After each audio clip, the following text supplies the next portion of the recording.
This is Kerry Dueholm, the Reverend Kerry Dueholm. Kerry is my therapist, which you guys know already. But I met Kerry during a season of my life where I had a really hard time trying to self-differentiate, right? I felt like I was responsible for the things that were happening. And not only did I feel like I was responsible for the things that were happening, I felt like I was responsible for fixing them. Right, so it really was the both and showing up to our office every other week saying, hey, is it me? Am I tripping? And sometimes she would say, yes, sometimes, Joshua, yes, you are. And other times, she said what I needed to hear. When she, especially talking about hope, she would say to me, some of that is you, right? You help exacerbate maybe in how you communicate or whatever else have you, but it's not your fault. No, it's not your fault, it's not your responsibility. Right? And that was super helpful for me. So we've been in this series, Crashin Out. We originally titled it, You're Not Tripping. I just want to be clear about that.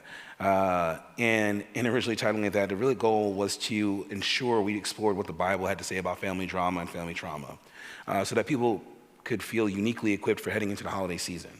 Because one of the challenges that we have is that most of us belong to family systems that do not discuss hard things.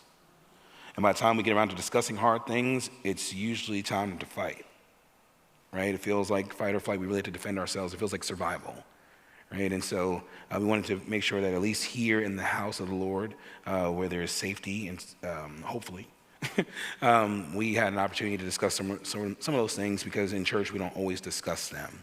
So, Kerry, what I'd like to do is start by having you introduce yourself and how you found your call for ministry evolving from serving in the local church to serving as a psychotherapist.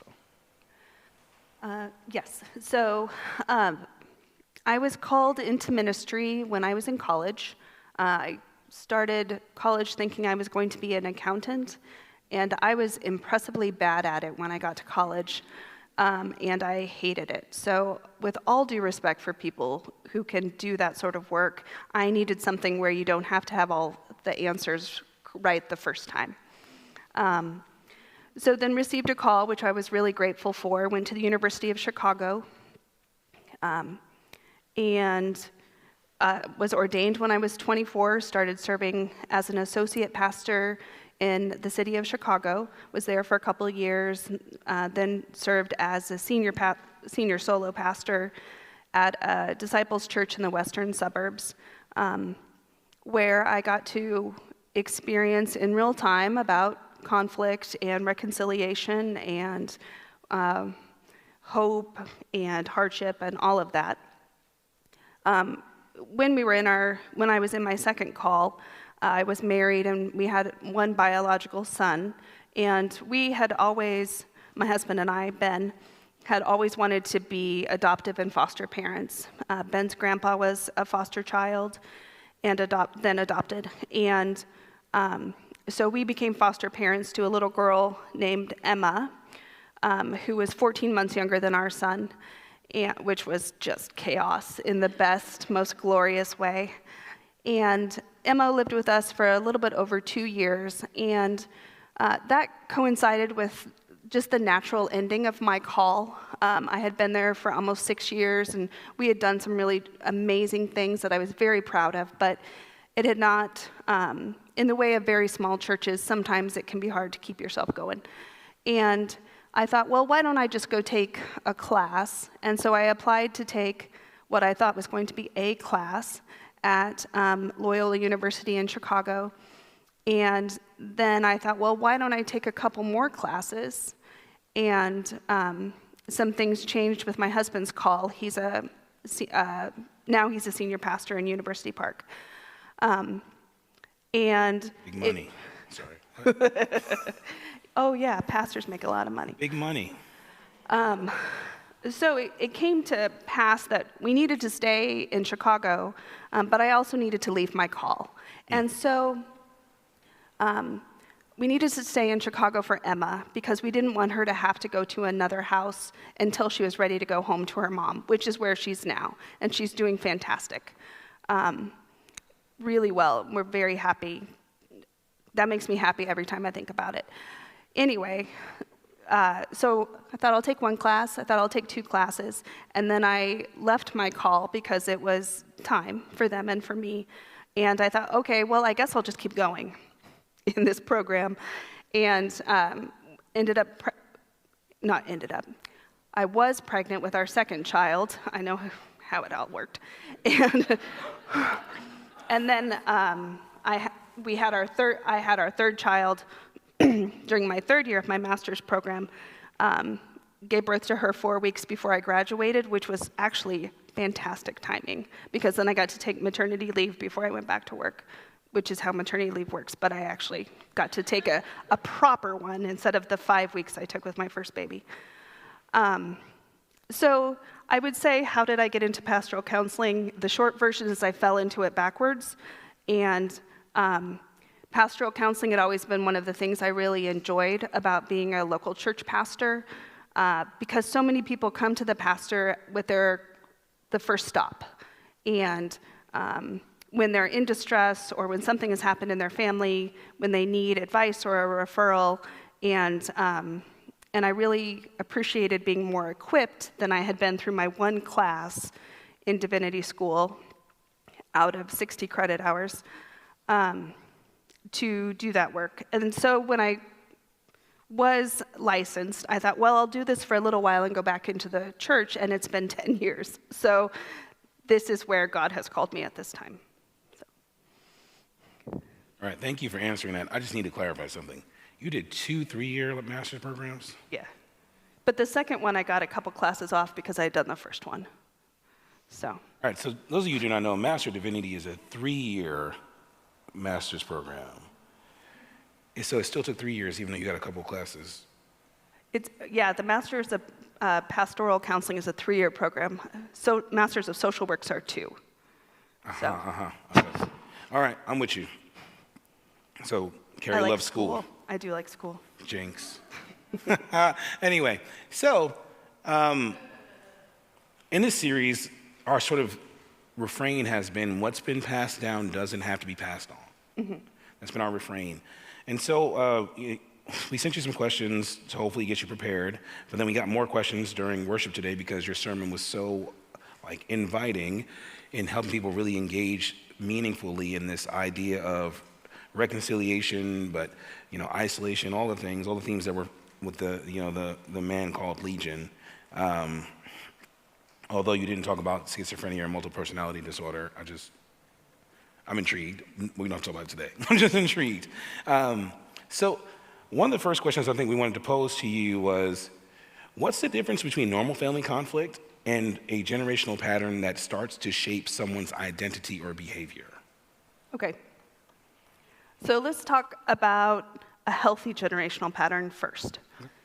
How many of you are birthday people? If you're a birthday people, you know what it is. Is it your birthday month when your birthday comes around? Becky, yep. I remember when I was in div school, one of my friends had gotten married a couple years before I did, and she said, so one of the big conflicts that Rob and I have is that I'm a birthday person. And I was like, oh, what? And she said, in my family, we do cake, we do a special dinner where you get to pick all the foods, and so if it's macaroni and cheese and nachos and charcuterie, then that's what you eat, and there's lots of presents, and you get to wear a crown, and she said, and Rob is not a birthday person. He is here is your card slid across the table. And so these people, in my experience, always marry each other. Your birthday people and why you are an adult, why is this a big deal people. And yes, I married the why is this a big deal person. And so that's a generational pattern that we pass down. Are you a big celebration person? Are you a little celebration person? And when you move into your new family, whatever form that may take, you assume that that's what life is like. And so you can be quite surprised on your first Christmas where your in-laws say, we got a present for you, Kerry, and you open it up, and it's a pepper mill grinder because they wanted you to have a present to open, but they didn't know what you needed. And that pepper mill grinder was the bomb, but it was not a traditional Christmas gift. So So generational patterns are things that we pass on. They're good, they're bad. They're not necessarily any of those things, but I think what's more interesting about a generational pattern is they're often unconscious. Like, we don't know that we expect our spouse to do a giant birthday celebration, or he's supposed to take out the trash because that's how men are, or we go to all of the kids' school events, even if they're stupid, because that's how we show love for the kids, versus only if they're important are we going. You know, like, you should go to the kids' events. So that's what I think of as a generational pattern, is expectations that are generally unconscious. It can be things like, how do we have a conflict? Did you still have a disagreement if no one was shouting? Yeah, you can absolutely still have a disagreement with people aren't shouting. In fact, try to do it that way. So normal family conflict, everyone has it, right? I have 3 children, and 2 of them like whatever food we serve at any given time. So somebody is disappointed. Or we say, should we go here or go there? There's that low grade, people have opinions. I think what we're talking about when we think about family conflict is we think about the much more tremendous stuff, right? But if we can figure out how to disagree without being disagreeable, to use the quote, that's when we can, if we figure it out on, are we having peas or are we having carrots, then we can figure out how to deal with the bigger stuff. Like, this is how you see the world, this is how I see the world. How do we make those things? How do we respect each other through that? That's helpful. So before we get to the next question, I am very intrigued by the fact that you said 1 out of 3 kids is always disappointed. So I'm assuming how do you guys discern which kid is going to be disappointed? Like, how do you manage that to ensure that one person is not, like, it's not the same kid is always disappointed? Like, you don't have a middle kid as far as birth order. You don't have a middle child who's always like, everything's about these other kids. Right. Or the baby who gets their way all the time. Right. I think some of it is just paying attention. And you're going to have your personalities. My middle child is not going to be forgotten. That is not who he is. But my oldest child is the one who will go along to keep peace. And so that noticing thing is, we have to notice when he is letting his own needs go so that the other 2 are less unhappy. So that makes sense. It's noticing, and it's also, you're the parent. So sometimes you get to be happy and all 3 of them get to be unhappy. So, speaking of which, the pattern of noticing, rather, I'm intrigued by how generational patterns actually affect how we see ourselves, right? Because you said one of the things is a lot of these things are unconscious, these generational patterns. Mm-hmm. So, like, how do we know that we are being impacted by a generational pattern? Mm-hmm. How do we explore that? I think often you figure that out in contrast to others. Those of us who moved away and went to college at 18, you figure out not everybody lives the life that you lived. Probably you learned that before when you went over to your friend in 2nd grade and they had cable and you didn't, or whatever. I'm just dating myself. Have you heard of cable, Joshua? Yes, I grew up in the mecca of Cablevision. There you go. So you know, like Optimum? No. So anyway, up here, there's a company called Optimum that provides services. If you ever get a bill from Optimum, it comes from Bethpage, New York, which is on Long Island. So I grew up with that. Yes, so I know cable. Thank you so much. And I also had AOL, dial-up. Yeah, getting kicked offline because your parents need to take a call. Anyway, so we figure out the pattern of generational patterns, identity, all of that. In a developmental system, if you think about, like, these are the tasks of different parts of ages. 18 to 24 are generally the ages where people start to figure this out. Who am I myself, and who am I in relationship to the people that I'm choosing to let into my life? And so some of they start doing that a little bit before that, when they are teenagers and they decide they're going to dye their hair blue, or they're going to try a different religion, or they're going to be vegan, or whatever. Who are we? So again, from that noticing perspective, this is what makes a Dueholm, this is what makes a Manning, and then it's, do I want to continue that or not continue that? I think that question, who am I in relationship to others, changes over time, right? Because then in my case, I moved from Kansas City to Chicago. That was the furthest, I had gone on vacation, but that was the furthest I had lived away from my family. And so then it became a question of like, how do I manage my life, and what are my expectations? So one of the expectations in my German military family was that we were always on time and we never had any problems. So the first one you have control over, the second one you do not. And so figuring out the generational expectation in my family, well-meaning, was never suffer and you'll be okay. You don't have to be perfect, but never suffer. Figuring out how do I disengage from that, because it's not possible.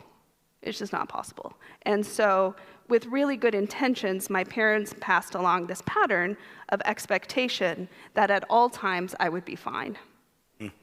Speaking of which. Yeah.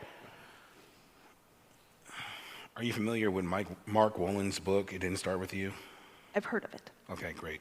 So I'm just really, when you said, how do you notice, how do you know? I think one of the things that comes up with that too is, like you said, you start to acknowledge or at least observe those things when you start making choices, individual, and start self-determining how I might show up in the world. Yeah. But one of the things that in Mark Wolyn's book that he talks about, though, is generational trauma that is housed internally and unconsciously, right? So let's say a previous, an ancestor experienced a trauma. Right. And you don't know why every generation somebody's struggling with whatever it might be. Right. But you learn because you go and you find the stories.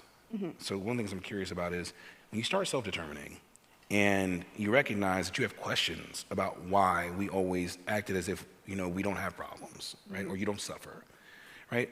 And so where did that come from? And so you go try to figure out where that came from. But what happens when the adults, if you will, or the responsible people in your life are not willing to engage that conversation, not willing to help you identify the source of that pattern? My hope is that there is someone that you can talk to. Maybe it's that aunt who nobody talks to. She's got a story, and there's a reason why no one talks to her. So it might be the case that you also don't want to talk to her, but it might be the case that she can help you figure out something about yourself. I think about this in relationship to the kids who have, my husband and I were foster parents for 10 years, 12, and we had 10 foster kids through that time.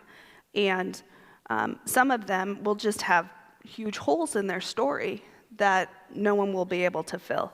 And so I think some of it you can pinpoint, this is why we are the way we are, and sometimes it's just, we are this way. And part of the peace making with yourself and with your future is saying, this is who I am, but this isn't who I have to be forever. That's helpful. So one of the things I've always appreciated about our conversations is exactly what you have named, which is, I can accept that I may not have an answer to this, right? Because it's my thing. I'm going to. More research will tell me the truth. Yeah, that's me. Yeah. So I'm going to tell you guys something about myself, right? Whenever I'm under stress, I'm the type of person I'm saying, I need to go find the information. I need to understand why it's happening. And the more I know, the better off I'll be. And Kerry will regularly tell me, more information is not always going to help you. Because sometimes it just leads to more questions. And or you're like, well, I knew this already. Now I'm more pissed, right? Because it doesn't change anything. It doesn't change how I'm experiencing it. Well, it's a way to avoid the feelings and use the brain. Whoa. Too much. That was not, I mean- that was not the invitation, Kerry. Maybe for other people. Yes, thank you. For everyone else, y'all are the ones with the problem, not me. I love my feelings. I'm not gonna lie, I can't tell you how many sessions Kerry and I have sat in, and she was like, Joshua, we're gonna stop right there.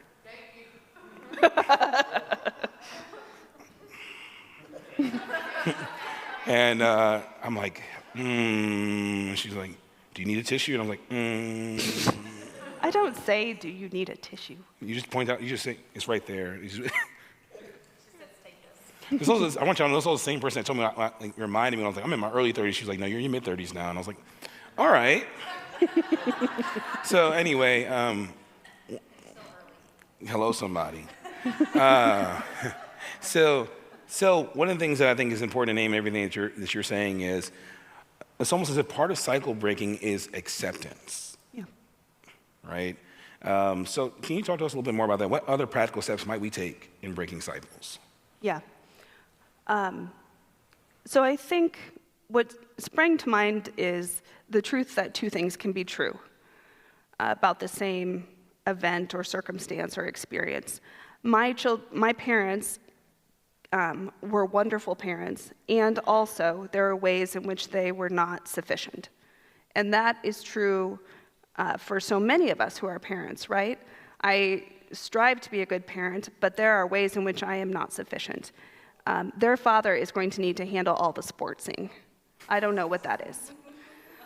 And more serious things as well, where we can be a good team. So two things can be true at the same time. A parent can be a terrible parent, but also can be a very good political figure or famous person or celebrity. You know, you hear that all the time about people who have this sort of, not two personalities, but two roles. So having some awareness of that, what they did was not sufficient, but it was the best they could. And so that can be one way to kind of find some peace with the way in which people in our lives are inadequate, because everyone is except for Jesus. Another is to... Almost shouted right there. Go on. Is to decide to do it. You know, if I decide that expressing one's emotions inside one's family is appropriate and not something expressing struggle is appropriate in a family, then if the members of my household express struggle and emotions, I have to let them do it. And sometimes I'm like, why are they having these feelings? And I'm like, Kerry, because humans have feelings even if they're short. So it's... You know, there are people that are short that are like not chronologically, they're not young, right? What? There's like short people in the world. Yes, I've heard that. See?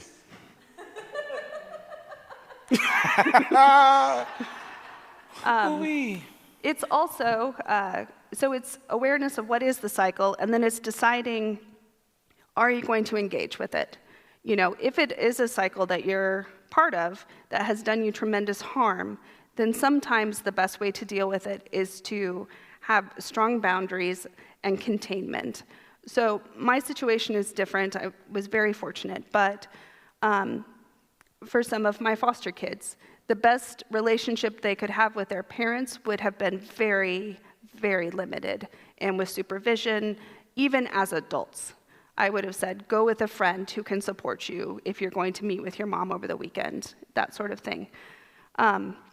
So I think it's noticing the pattern, and then it's also radical honesty.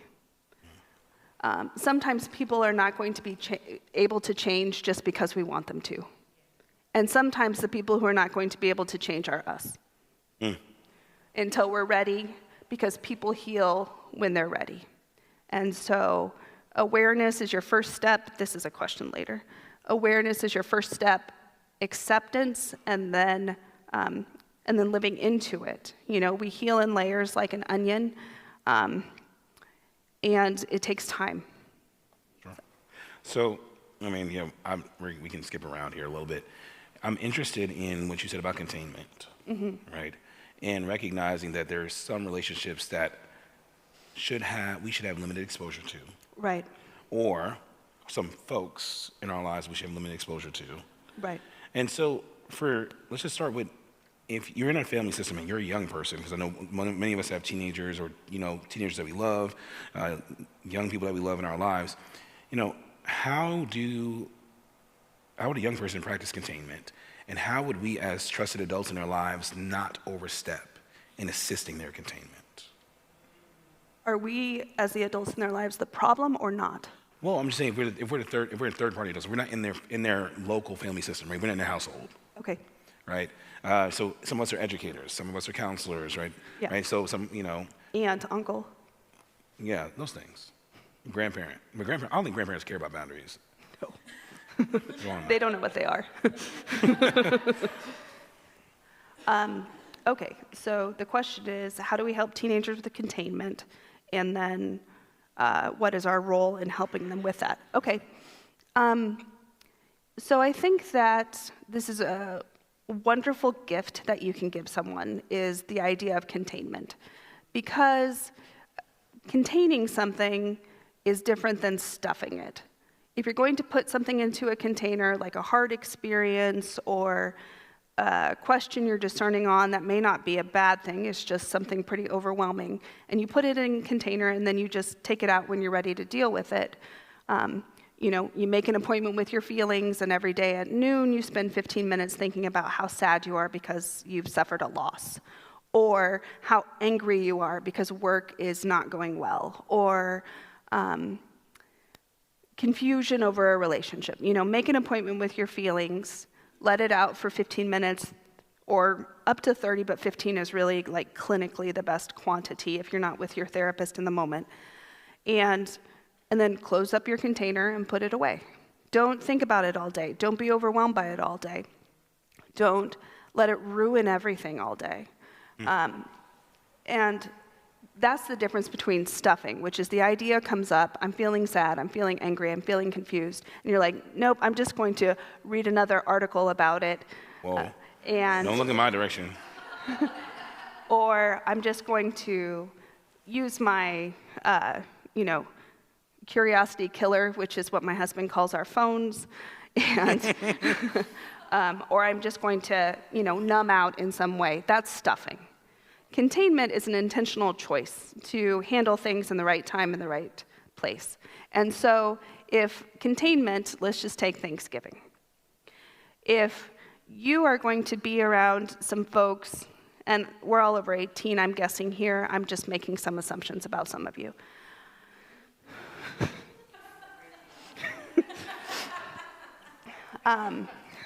So we have a lot more autonomy, right? So if part of what you need to do for your containment is show up 15 minutes before the meal starts and then leave right after the meal is done, that's fine.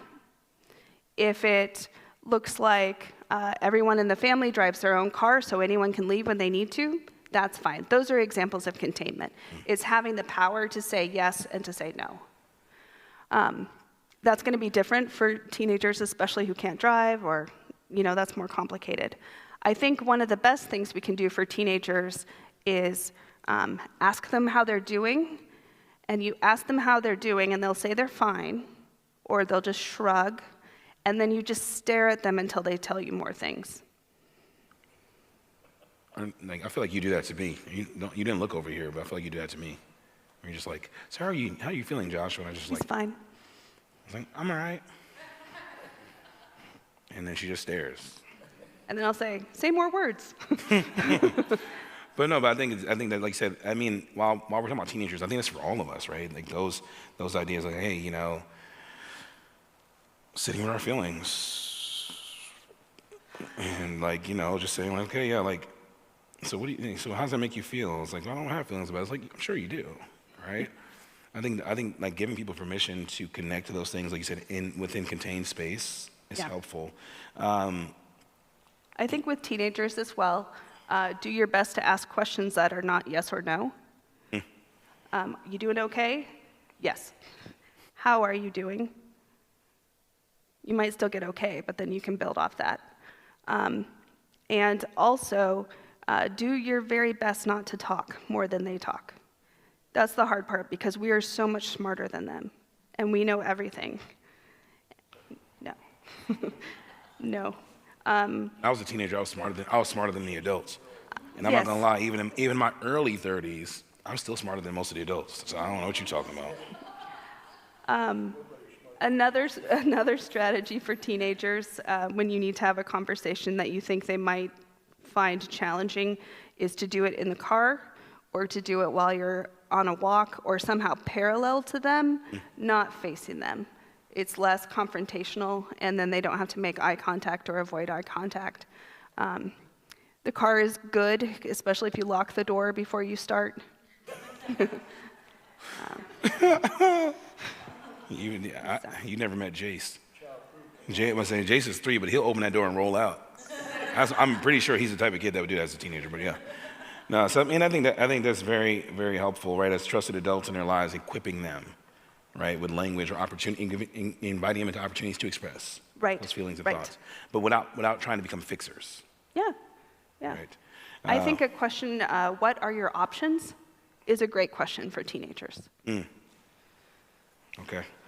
What are your options? So one of the questions you had was, what does a healthy boundary look like, especially for teens? Sure. So just to piggyback on that, I think some really basic things that I hope most of us take for granted, like no name calling, no shouting, no violence of any kind. Those are the basis of healthy boundaries, is does everyone feel as safe as we can make everyone feel? So. Yeah, I think that's helpful. And one of the tools that you gave, one of the gifts you gave me in language, is to your Midwestern, was it wherewithal? Yes. As opposed to saying capacity, or because sometimes it makes other people feel dumb. It's like, it's not my fault. You're not that smart. But yes, all jokes aside, it's wherewithal, right? Yeah. And that's seasonal. Capacity is not about like whether or not somebody is. It's not about their skills. It's not about their intellect. It's just sometimes you just can't. Some days you had a bad day at work and you can't talk about it when you get home. Some days you didn't sleep overnight, or you're hungry, or traffic was weird. So you've got a good synonym for wherewithal is bandwidth. Yeah. That's good. That's good. Yeah. All right. So, all things considered, I think we have an opportunity to get into some nitty gritty and kind of do like a rapid fire on some very specific scenarios. So you're ready. All right. So question 1. How can a parent respond when their spouse disciplines the children in ways that feel harmful or uncomfortable, especially when they've been taught or socialized not to disagree in front of the children? So to show a unified front, but you have a different opinion on what's happening, and it feels like this is about the kid's safety. So how do you respond to that in that moment? I think if it's a safety issue, the rules are different because safety is the most important thing. And so if it's a safety issue, I would intervene in the moment. I think if it's more, I just don't like the way you're doing this, maybe the language is a little bit too harsh, or the punishment seems like it's too long, or out of proportion to what happened, then that can still be a conversation separately. Right. Well, so talk to me about that. So I think this is a challenge in our current day and age. It is the type of punishment, right? So some of us grew up with being physically punished, Yeah. and have determined, I'm not going to do that to my children. Right. Others have said, I'm fine, you'll be all right, right, if you get a spanking, right? I'm not asking where you land on this individually. What it seems like we're having a conversation about is whether or not those parents need to have a conversation on what punishment, what repercussions, what consequences, what that actually looks like in their family, right? Determining what that is. Right. I also found, and it's just me, that, so let me just say this, I'm not talking about me. So intervening in the moment, what might that look like? One of the things that I often hear is, at least is like, you're doing a lot, right? Or, hey, can we talk? I think that's like, if you're an adult and you're you're in a room with another adult and it's like, okay, the kids are getting the brunt of this, whatever this is, and sometimes the presenting issue is not the issue. Right? So, well, wait, can we talk for a moment? Yes. Right? So that makes it that's not about, so it's not confronting them about what they're doing in front of the kids per se. Right. But it is a way of disrupting what's taking place. Right. And I think we all know the difference between something is escalating and something is handled. And if it's escalating into a place that feels unsafe, then yes. Sure. That's absolutely the right thing to do. I think it's important to think of discipline of children in terms of the point of discipline is to promote self-discipline.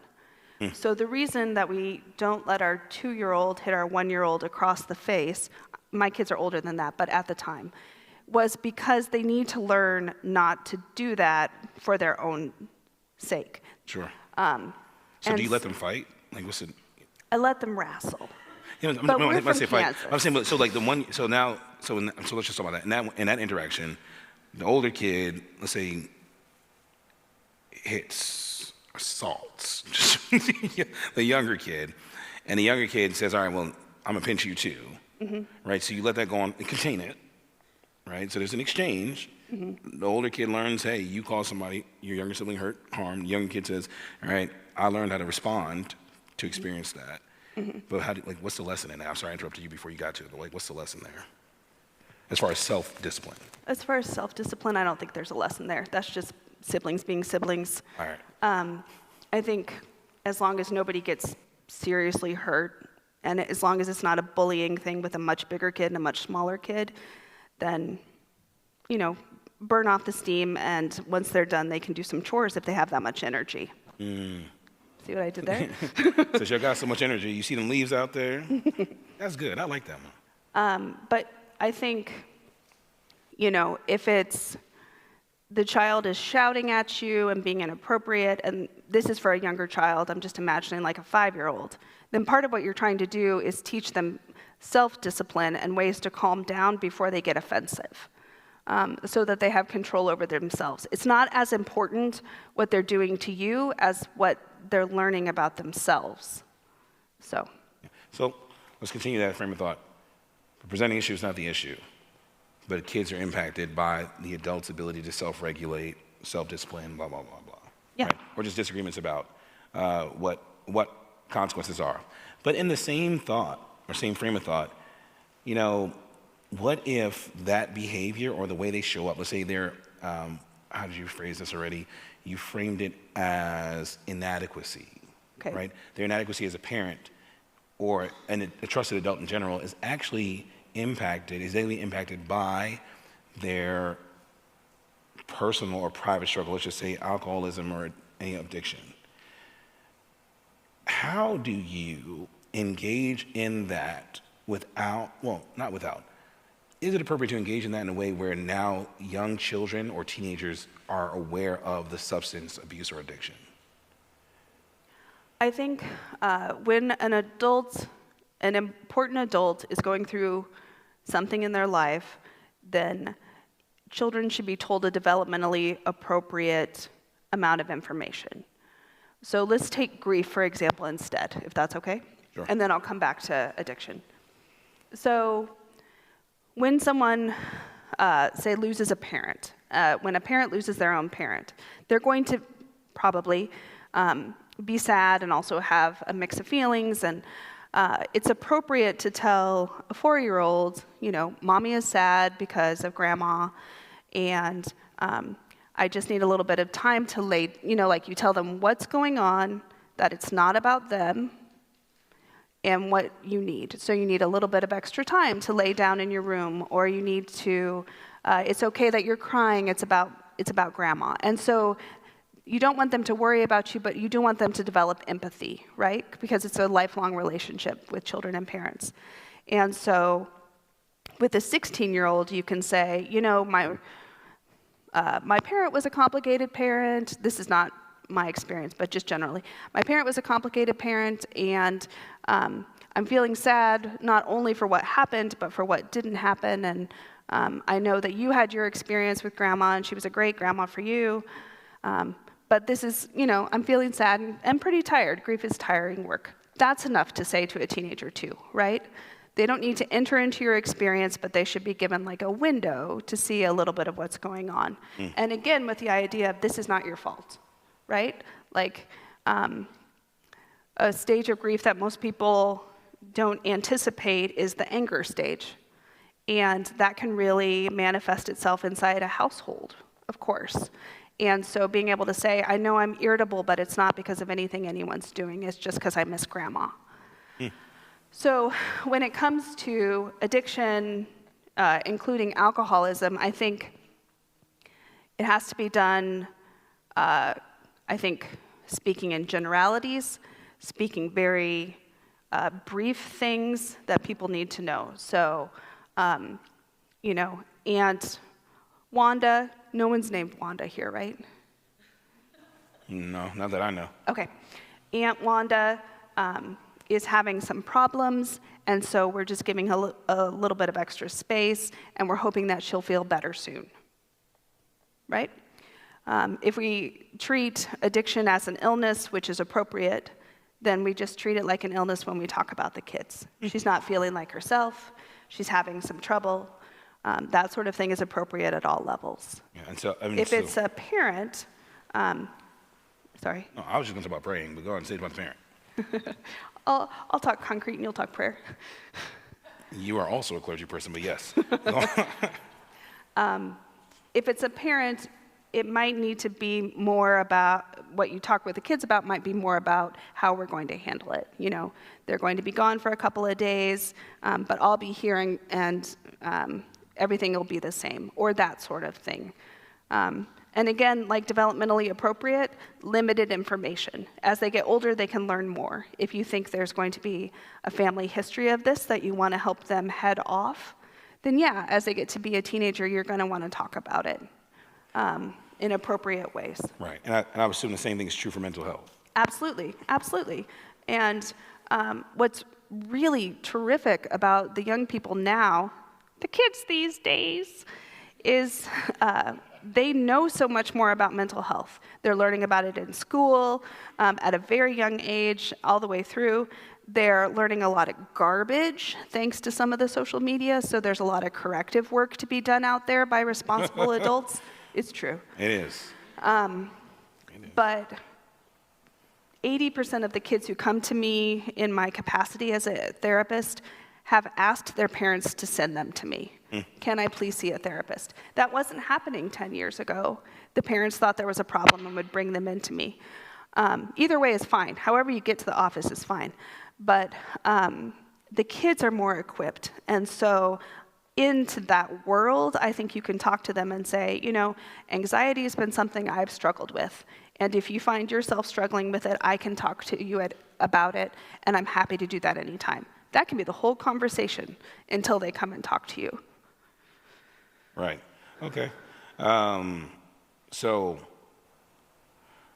all things considered, as point of like, I think one of the things I've at least experienced with my children is, you know, sometimes they want to figure out what they can do to be helpful to the person that's hurting. Yeah. And so, I think what I was hoping to get to was, for me, prayer is one of those things where it's like, okay, like, God, can you please help Aunt so-and-so? Or Yeah. Aunt. I say Aunt. I don't know who Aunt is. I just want you to know that. The rest of my family says aunt too. Well, it sounds like you got some people from the continent in your family. Anyway. They say envelopes too. Who? Wash. Cement. Yeah, that's because you're from the Midwest. That's wild. All right, so, but no, all jokes aside, like, I think like, that is, for me, that's the way sometimes to invite them into feeling like they're doing something, like, at least like, okay, I may not be able to talk to the person, I may not be able to help them feel better, but I'm going to turn it over to the person I know can help, right? And I think that's the way, for me, at least practicing some level of containment for them. Yeah. So. My kids like to write cards. Oh, that's good. Yeah, so they'll write a card. That's Lena's thing, too. Yeah. Yeah. So that's really helpful. All right, let's jump into this really quickly. So speaking of all of those things, let's talk about aging parents and aging in general. Aging. Got it. Okay. I was like, I don't know if I'm the right person to talk about that. Aging parents. So you mentioned a little bit earlier the complication or the complexity around, hey, this parent was a great grandparent, but my experience of them is very different, right? So as far as aging parents are concerned, like, let's just say this person now needs me to show up a particular way for them. Yeah. And now, like, I'm conflicted about that Right. because it feels like they were the source of a lot of my disappointment. And then the other side of that coin is the aging parent who didn't experience themselves the way that the adult child does Yeah. or did, and as a result is feeling abandoned or lonely as they are aging. Yeah. So I know it's two separate questions, but I just wanted to see if we can begin to unpack a little bit of that. I think to do the first half first, dealing with parents of any age, I think containment is part of it. I think sometimes a challenge I see a lot of people having is what's the appropriate amount of time to spend with aging parents. That's not usually a mutually agreed upon quantity of time. Just me. And so this question has a bazillion parts, right? I do think it's okay for relationships to change over time, and sometimes the grace that we give to people just because of their age is an act of faith. And that's not going to be most people. Most people are great.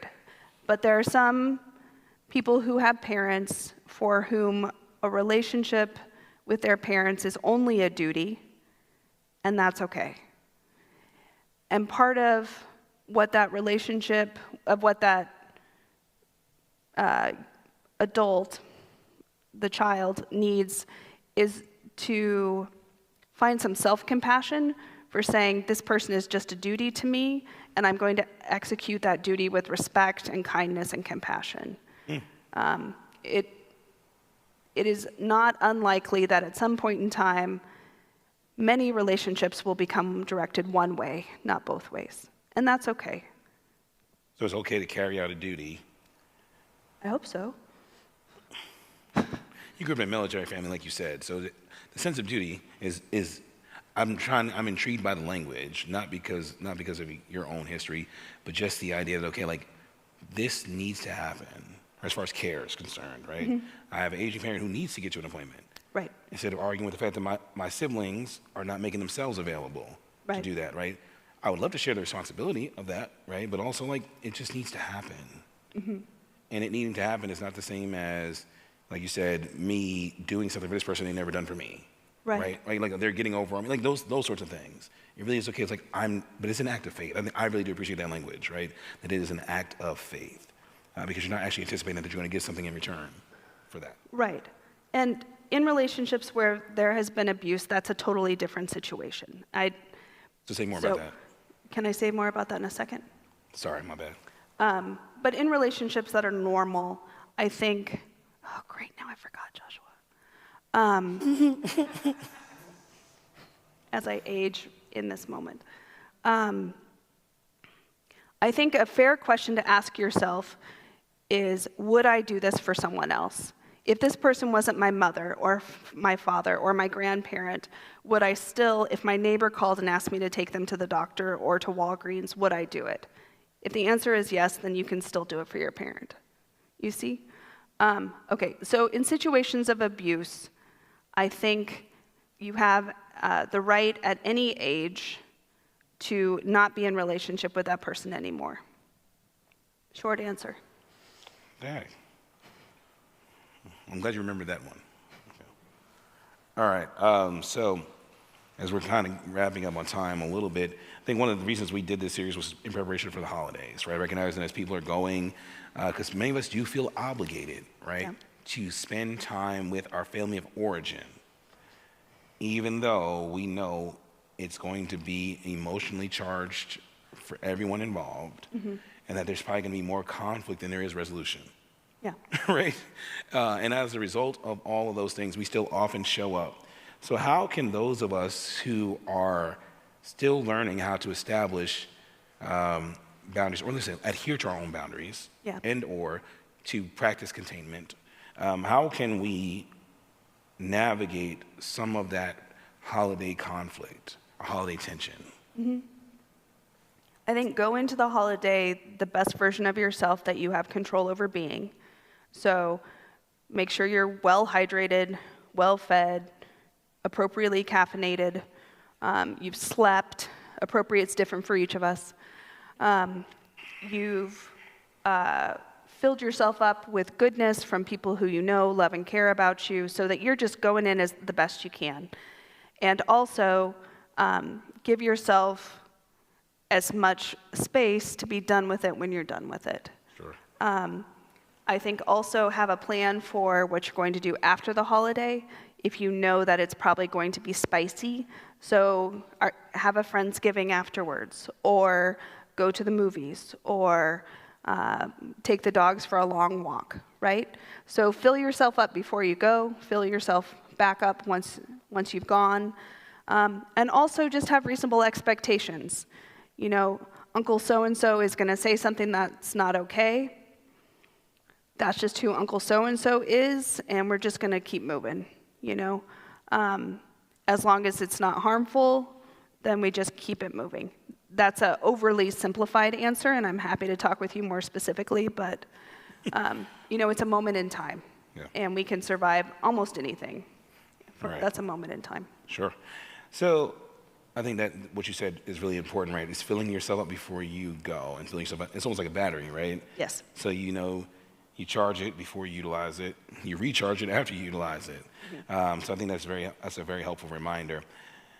So I do want to talk about that, though. As you're in a moment experiencing tension, as you're experiencing conflict, one of the things that happens, I don't know if you all have it, but I do, and you did make the joke about being appropriately caffeinated, and there was a period, an hour at work together where I was like, no, I did not have coffee today, right? Or I'm down to 1 cup of coffee a day because I felt it in my body, right? And I know that's different for everyone. But some of us have these sort of like physical cues that we are kind of activated around whatever the experience might be. So you said hydration, nourishment, right? Sleep, all those things are important in us showing up as our best selves. And just to tie in what we talked about earlier about Mark Wallen's book, It Didn't Start With You, and things we feel in our body. You know, I'm going to speak sort of very specifically here, right? I know there's a form of therapy called EMDR. Yeah. Right? So you're talking about trauma, or what's the word you used to talk about Uncle Joe? Not Uncle Joe, somebody else. Anyway, when something specific has happened in a relationship, right? Abuse, Right. There we go, sorry. When abuse is taking place, it's beginning to kind of tease some things out of ourselves, right? And so in addition to working with a therapist who has the skills and training to help us begin to, like, what's happening in my body as I'm talking about this and all those other things, what else can we do, right? I know, maybe, breathing in a rhythmic fashion or any number of those things. What are some things we can do in a moment where we feel like, yes, we're moving ourselves, but to help ourselves calm back down? Yeah. So there was a neat study that came out of Stanford recently about the best kind of meditative breathing. And the best way to calm yourself through breath, any breathing is fine, but the most effective is to breathe and imagine filling yourself halfway up. And then you pause, and then you continue breathing in until you're as full as you can get, and then you slowly breathe out. So it's 2 beats in and 1 beat out. That will calm you down. But any calming breathing will work. Breathing in for 4, holding for 4, breathing out for 4, waiting for 4, in for 4, hold, out for 4, hold, in for 4, on and on. Any breathing pattern where your exhale is longer than your inhale will help you calm down. Because evolutionarily, humans are the same as we were however long ago you believe that humans were created. And we respond to We respond to a spicy email the same way that our ancestors would respond to a mastodon. Like, inside our body, the same thing is happening. And so spicy email number 2 comes through, we'll have our fight, flight, or freeze and stress response. And the way to bring yourself out of that is to tell your body that you are not in danger. It's just an email. It's just Uncle so-and-so. It's just my childhood home, whatever. And the best way to do that is to do something that you wouldn't do if there was a lion involved. If you were being chased by a lion, would you stop and do rhythmic breathing? That's a no. Would you freeze and hope for the best? No. Would you try to fight the lion? No. So if you're not doing any of those things, if you're doing nice, calm, relaxing breathing, or what we call progressive muscle relaxation, then it's going to tell your body, oh, Kerry's okay right now. She wouldn't. Progressive muscle relaxation is where you tense every part of your body, and then you release the muscles one by one from top to bottom, or bottom to top, whatever you feel like. That signals to the body, we don't need to fight, we don't need to flight, we don't need to hide. So there's those things. I think one of the things that helps me most in my life is I practice a lot of yoga. I'll practice 4 or 5 times a week. I go to a class where the teacher can just tell me what to do. But there's all sorts of good YouTubes and apps where you can do a lot of yoga. And there's the really bendy movie stuff, but there's also some really great stuff that's called yin, Y-I-N yoga, or restorative yoga, which is more meditation and laying on the floor and moving a couple times. So those are great things to do as well.